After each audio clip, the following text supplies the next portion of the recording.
Now, suppose spaceship C takes off. What will the variable row 1 hold now? The spaceships A, B, and D. What about the space where C was parked? So I add a space between B and D in the string? But why? Well, can row 1's value tell you where to park C again?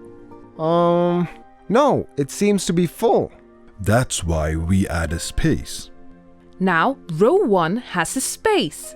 And I can park C there. So Mr. Python considers space as a part of the string?